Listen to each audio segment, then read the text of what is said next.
I've seen the same thing happen over and over. You grab the cheapest handheld steamer you can find, spend a few dollars, and end up wrestling with a sputtering nozzle that can't get a shirt out of a crease without scorching it. The regret that follows is real, especially when you're trying to prep a whole wardrobe for a photo shoot or a big presentation. Link is in the description if you want to check the product details on Amazon, and today I'm going to walk through whether the reliable Verve Rotary steam press feels like that smarter, less painful buy. First off, let's talk about why a rotary press even enters the conversation. If you've ever tried to iron a delicate blouse on a regular iron, you know the dance of adjusting temperature, pressing, flipping, and praying you don't leave a shiny mark. A rotary press eliminates most of that back and forth because the fabric moves continuously over a heated roller while a second roller applies steam from underneath. The idea is simple, but the execution matters. The Verve comes with a 120-volt European-made motor, 3 steam control settings, a foot pedal for hands-free operation, and a water reservoir that accepts both distilled and tap water. Those are the headline points, but the real question is, does that setup hold up in a real home workshop or a small boutique? I started by setting it up in my tiny apartment laundry room. The unit is about the size of a large microwave, so it doesn't dominate the space, but you do need a sturdy, level surface and a nearby power outlet that can handle the draw. The water tank sits on the side and fills up to roughly a liter, enough for a half hour of continuous steaming if you keep the pressure moderate.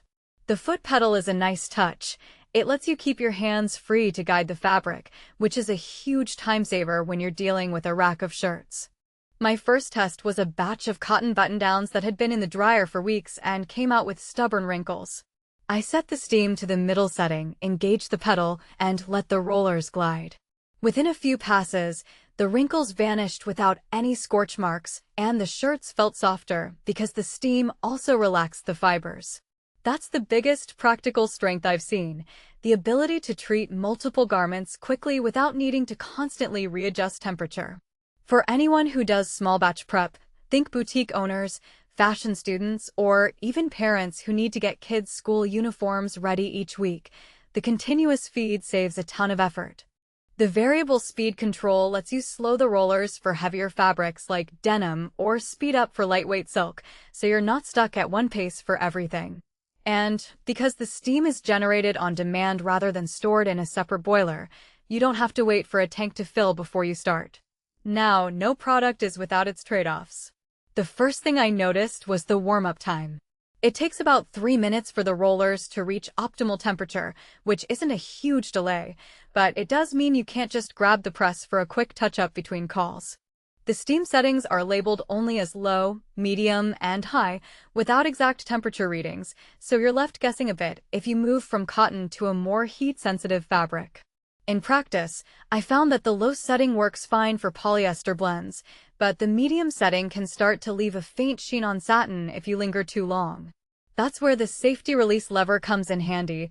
You can quickly disengage the rollers if you sense a problem, but it still requires you to be attentive. Another practical weakness is the water quality requirement. The manufacturer says you can use distilled or tap water, but in my experience, hard tap water leaves a thin mineral film on the rollers after a few uses. A quick wipe with a damp cloth clears it, but if you run the machine daily, you'll need to clean the reservoir more often than you'd like.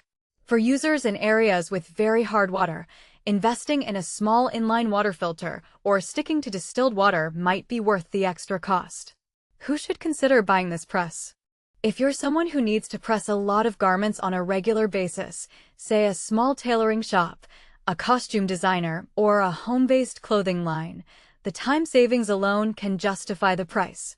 The foot pedal and continuous feed make it feasible to press a dozen shirts in the time it would take to iron the same amount with a conventional iron. It also shines for fabrics that benefit from steam without direct contact, like lace or sequin tops, because the rollers stay away from the surface while the steam penetrates. On the flip side, if you only need to iron a few items a month, the upfront cost and countertop footprint might feel excessive.